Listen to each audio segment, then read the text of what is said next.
Welcome sa Dries TV. Kung interesado ka sa ganitong news, huwag kalimutang isubscribe ang ating YouTube channel. Maraming salamat!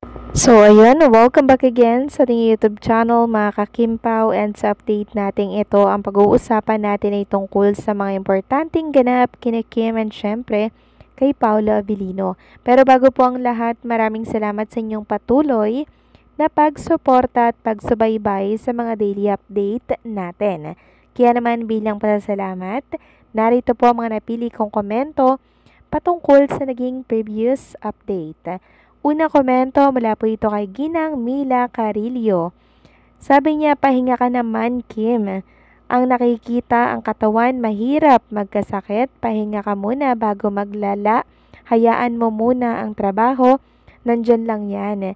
Pero pag malala na, mahirap gumaling.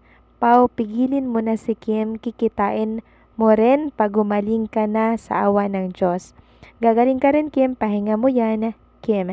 So maraming salamat po sa komento, no? At pag-alala, Ginang Mila Carillo, yes, napakasipag po nitong si Kim Chu. Hanggat kaya niya po, hanggat kaya na kanyang katawan, kahit na meron po siyang nararamdaman, talagang magtatrabaho po siya, papasok siya sa 8 showtime, magti-taping, mag-shoot po siya. So, ganyan siya ka-dedicated, no, sa kanyang trabaho. So, sana wag kalimutan ni Kim Chu, mga kakimpaw, na pahalagahan yung kanyang kalusugan. Once na katawan yung sumuko, syempre pakinggan po sana, no, yung kanyang katawan. So, siguro ang iniisip po ni Kim Chu, mga kakimpaw, hanggat bata, kayod lang ng kayod, kasi pagtanda, doon lang siya magpapahinga. Okay naman po yun sana mga kakimpaw, pero pag may time na, ayan, katulad po nito, masama yung pakiramdam, huwag na muna sanang pumasok at magpahinga na lang. So mabuti na lang talaga mga kakimpaw, andyan po si Paolo Avellino para mag-advise sa kanya na magpahinga na lang muna siya. And also mga kakimpaw, isa din po si Paolo Avellino sa nasa tabi ni Chinita Princess. Pag meron po itong sakit, pag may nararamdaman ito, ganyan po kasi yung relationship ni Kim and Paolo Avellino. Parang give and take. Kung sino po ang nangangailangan ng kalinga, siya po yung andyan, 'di ba? Para po alagaan si Kim. At pag si Paolo naman nangangailangan po ng alaga, kalinga, andyan naman si Kim Chu. So give and take relationship ang Kim Pao natin. Kaya nakakatuwa lang yung kanilang samahan kasi talagang napaka-compatible, napaka-comfortable nila sa isa't isa. Hindi po sila naiilang sa isa't isa. So maraming salamat sa komento at sa paalala, Ginang Mila Carillo. God bless po sa inyo and mag-iingat po kayo palagi. At ang pangalawang komento naman mula po kay Ginang Josephine Brondial. Sabi niya, Kim, magpahinga kahit ilang days lang. I'm sure maintindihan niya nila Derek. Sobrang sipag mo, saludo ako, pero health is wealth, diba? Balang araw baka singilin ka kasi yung puyat at pagod nakakahina ng immune system. Comfortable na ang pamilya mo. Okay, pagaling ka po ni Pau. Or pagaling po kayo ni Pau. Ingat lagi. Yes, tama kayo dyan. Ginang Josephine, ano? Health is wealth po, at kung merong nararamdaman, dapat ipahinga na lang. Kasi si Kim Chu naman, mayaman na po, 'di ba? Stable na naman po yung kanyang buhay, and syempre, marami niya na pong ipon.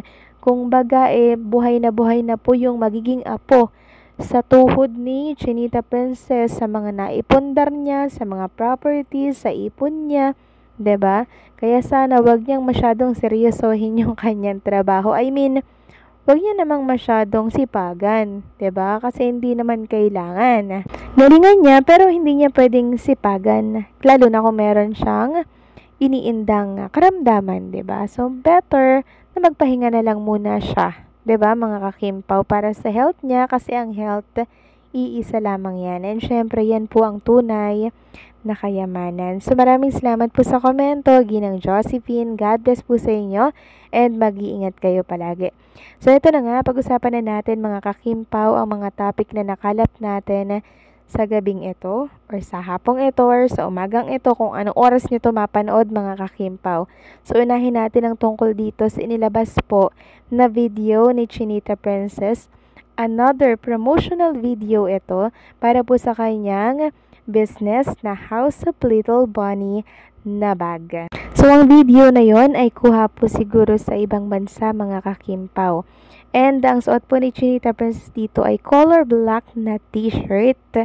Tapos, napansin nga po ng mga Kimpaw fans, yung cap po ni Chinita Princess na kung saan ay si Paolo Avellino po, mga kakimpaw, ang mahilig sa brand na to ng cap. Yung All Saints, mga kakimpaw, 'di ba? Nakita natin yan kay Paolo Avellino ngayon, ginagamit na rin po ni Chinita Princess yung brand na yon. Tapos yung Prada, 'di ba? Si Kim Cho yung mahilig diyan. Ngayon, nakita naman natin din yan kay Paolo Avellino. So kung ano yung hilig ng isa, yun na din yung hilig ng isa. 'Di ba? So parang may impluwensya sila sa isa't isa, 'di ba? Kung anong hilig ng isa, yun na din po yung hilig ng isa. Nakakatuwa talaga yung relationship na meron si Kim and Paolo Avellino. At marami nga pong nagsasabi na sobrang ganda ni Chinita Princess sa video na to, mga kakimpaw. Gandang hindi nakakasawa. Parang pabata po siya ng pabata kahit na nadadagdagan yung edad niya. Pabata po, mga kakimpaw. Baliktad, no? 'Di ba dapat tumatanda yung itsura? Si Kim Cho pabata po ng pabata, mga kakimpaw. Kaya hindi na ako magtataka kung bakit inlababo po si Paolo Avellino dito kay Chinita Princess. Kasi good looking, young looking, syempre maganda. Sabi nga ng isang fan, kahit na ano isuot ni Kim, she carries it with so much grace and confidence. Kahit na naka-black t-shirt and pants, galing niyang magdala. She is just naturally stylish and elegant. Yes, mga kakimpaw. Sobrang ganda ni Kim Chong magdala. Sobrang husay niyang magdala.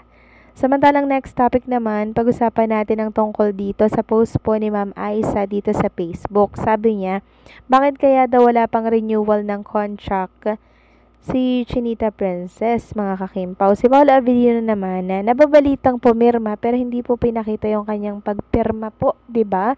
Kaya may post po siya na bakit kaya wala pang renewal ng contract. And marami nga po ang nabasa ko dito na siguro daw hindi lang pinakita, may rason at sila lang daw yung nakakaalam. Sabi pa ng isa, tapos na but confidential, di pa pwedeng i-reveal anong reason. KP bahala mag-reveal. Tapos sabi pa ng isa, kaninong renewal contract? Kakapirma lang ni Kim last year at si Pao this year. Sabi pa ng isa dito, ikakasal na kaya di na muna ni-renew ang contract. Meron pang nagsabi na hindi na ata siya pipirma, magpapahinga muna. So, hindi ko alam kung anong totoo dito, mga kakimpaw, kung pumirma na ba or hindi pa si Chinita Princess. At kung hindi naman sila pumirma, ano yung plano nila, 'di ba? So, parang nakaka-excite malaman kung ano yung plano nila. Focus na kaya sila sa magiging buhay nila? Magsisettle na kaya sila? So, nako, ito yung mga wild, ko lang guess, mga kakimpaw ha. Kasi si Paolo, napabalitang pumirma, di naman po nakita yung mga picture or video, 'di ba? So, nakaka-curious lang. Kayo ba, mga kakimpaw, ano sa tingin ninyo? Bakit kaya hindi pumirma si Kim or bakit kaya hindi pinakita yung pagpirma nila together? Hulaan natin. Anong komento nyo dito? Please let me know. Comment down below, okay?